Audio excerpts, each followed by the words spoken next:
Assalamualaikum warahmatullahi wabarakatuh. Para pemirsa yang budiman, Alhamdulillah, kita kembali berjumpa di PDK TV Channel. Dan harapannya semoga kita semua sekeluarga senantiasa sehat selalu sebelum mendengarkan cerita rakyat Kaltim yang berjudul Legenda Sungai Kerbau Keramat yang diceritakan kembali oleh Muhammad Syabir. Dan jangan lupa like, komen, dan subscribe-nya agar kami lebih semangat membuat cerita selanjutnya. Sungai Mahakam memiliki banyak anak sungai. Salah satunya adalah Sungai Kerbau yang mengalir melalui kota Samarinda, Kalimantan Timur. Masyarakat setempat mengkeramatkan sungai karena sebuah peristiwa aneh yang pernah terjadi beratus-ratus tahun yang lalu. Pada pertengahan abad ke-13 Masehi, tersebutlah seorang raja bernama Aji Maharaja Sultan yang bertahta di kerajaan Kutai Kartanegara.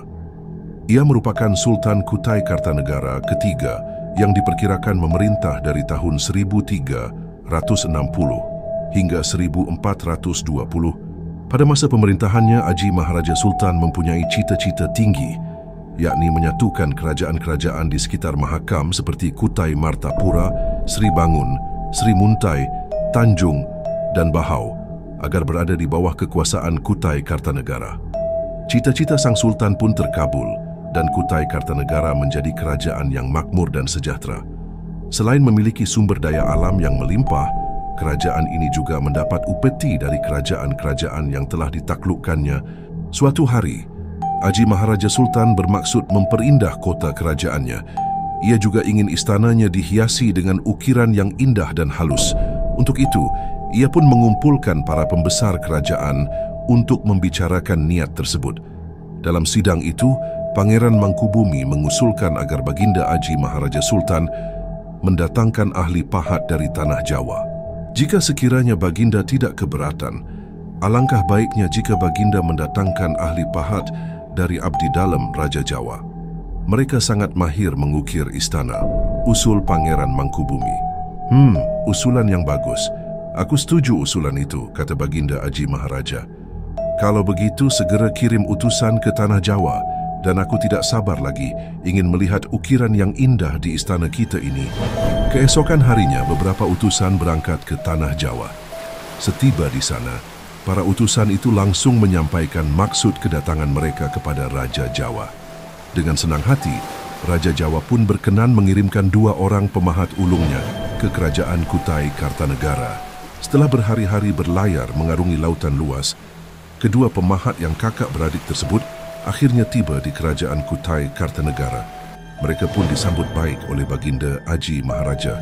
Selamat datang di kerajaan kami, wahai utusan Raja Jawa. Sambut Baginda Aji Maharaja dengan ramah.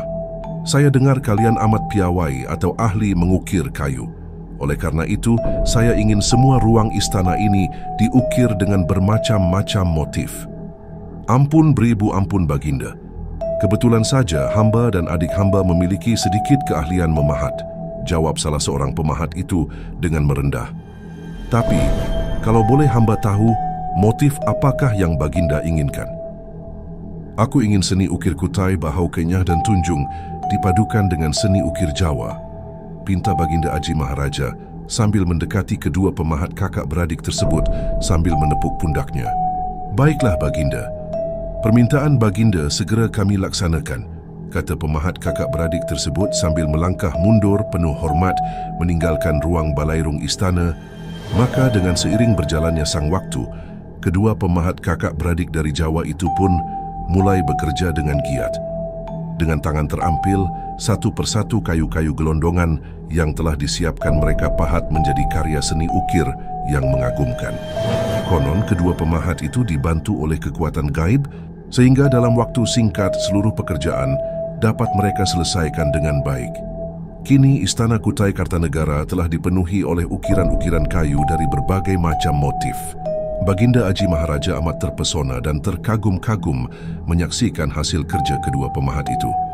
Sebagai ungkapan terima kasih, sang Baginda pun menganugerahi mereka hadiah yang amat banyak. Tidak hanya itu, ia juga mengizinkan mereka tinggal di dalam istana bersama keluarga raja. Sebagai abdi dalam, kedua pemahat itu sangat tahu dan selalu menjaga adat beraja dan tata krama istana. Baginda Aji Maharaja pun semakin perhatian kepada mereka. Rupanya sikap Baginda Aji Maharaja kepada kedua pemahat tersebut dianggap berlebihan oleh para pejabat istana. Mereka pun merasa iri dan dengki terhadap kedua pemahat dari Jawa tersebut. Oleh karena itu, mereka berniat untuk menyingkirkan keduanya dari istana. Suatu malam mereka mengadakan rapat tertutup tanpa sepengetahuan sang Baginda Raja Kutai. Sehingga di balik dinding istana, di tengah malam terdengar suara, "Alasan apa yang harus kita sampaikan kepada Baginda untuk mengusir kedua pemahat keparat itu?" tanya salah seorang pejabat istana. Tak seorang pun peserta sidang yang menjawab. Mereka semua sedang berpikir keras untuk mencari jalan keluar dari masalah tersebut. Beberapa saat kemudian, seorang pejabat istana lainnya angkat bicara. "Aku tahu caranya," kata pejabat itu. "Apakah itu? Cepat katakan," desak peserta sidang lainnya. "Kita fitnah kedua pemahat itu di hadapan Baginda. Kita tuduh mereka melakukan perbuatan tidak senonoh terhadap dayang-dayang istana. Dengan begitu, Baginda pasti akan murka dan mengusir mereka dari istana ini," ujar pejabat itu. Seluruh peserta sidang menyetujui usulan tersebut.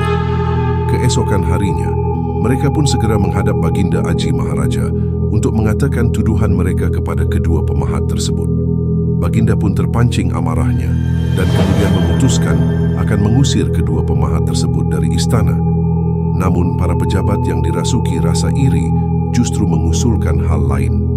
"Ampun Baginda, jika kedua pemahat itu dibiarkan hidup, mereka dapat bekerja pada raja lain untuk membuat ukiran yang lebih indah dari istana ini," ujar salah seorang pejabat istana. Baginda Aji Maharaja mulai terpengaruh. Hatinya amat cemas jika kedua pemahat itu benar-benar melakukan hal tersebut karena ia tidak suka disaingi oleh raja lain, apalagi raja bawahannya. Berkat kepiawaian para pejabat istana menyampaikan kata-kata bujukan, akhirnya sang Baginda pun terpengaruh dan mempercayai kata-kata mereka. "Baiklah kalau begitu, aku perintahkan kalian untuk segera menangkap dan menghukum mati kedua pemahat itu," titah Baginda Aji Maharaja. Tanpa menunggu waktu, para pejabat istana pun segera menangkap kedua pemahat itu. Keduanya diikat di sebuah tiang untuk dihukum gantung. Ketika hukuman itu akan dilaksanakan, salah seorang dari pemahat itu bisa meloloskan diri. Rupanya ia memiliki ilmu sehingga dapat menghilang dalam sekejap mata. Namun malang bagi pemahat yang lainnya karena ia akhirnya mati di tiang gantungan. Sebelum menghembuskan nafas terakhir, ia sempat mengucap kata-kata kepada Baginda Aji Maharaja dan para pejabatnya. 10 hancur luluh, 11 jadi alas, demikian pesan terakhir dari pemahat itu. Menurut ahli ramal istana, maksud kata-kata pesan pemahat di atas adalah bahwa pada pemerintahan Raja ke-10, Kutai Kartanegara akan hancur dan pada pemerintahan ke-11, ibu kota kerajaan itu akan menjadi alas atau hutan. Perkiraan ahli ramal tersebut ternyata benar. Pada masa pemerintahan Aji Sultan Alidin, sekitar tahun 1752 Masehi, kerajaan Kutai Kartanegara hancur diserang oleh perampok. Setelah itu, ibu kota kerajaan pun menjadi alas atau hutan yang kini menjadi sebuah kampung kecil bernama Kutai Lama. Adapun mayat si pemahat yang dihukum mati, mayatnya dibuang ke Sungai Kerbau. Ajaibnya, mayat itu tidak hanyut ke arah hilir mengikuti aliran sungai, melainkan hanyut ke arah hulu muara sungai dekat kota Samarinda. Itulah sebabnya Sungai Kerbau dianggap keramat. Oleh penduduk setempat, mayat si pemahat itu dibuatkan makam di tengah-tengah sungai. Hingga kini, makam itu dikeramatkan dan hampir setiap tahun dikunjungi oleh para peziarah dari berbagai daerah. Pemirsa yang budiman, demikian cerita Sungai Kerbau yang keramat dari Kalimantan Timur. Adapun pesan moral yang dapat dipetik dari cerita di atas adalah bahwa seorang penguasa hendaknya lebih bijak menerima laporan dari bawahannya. Laporan itu harus terlebih dahulu diselidiki kebenarannya. Oleh karena kurang teliti dalam menerima laporan, Raja Aji Maharaja Sultan telah menghilangkan nyawa seseorang yang justru telah berjasa kepadanya. Selain itu, sifat iri dan dengki para pejabat istana merupakan sifat tercela yang tidak boleh untuk ditiru. Nah, pemirsa yang budiman, demikianlah kisah ini menjadi sebuah renungan untuk kita semua. Dan jangan lupa like dan komen, serta subscribe-nya agar kami lebih bersemangat untuk membuat cerita selanjutnya. Assalamualaikum warahmatullahi wabarakatuh dan salam budaya.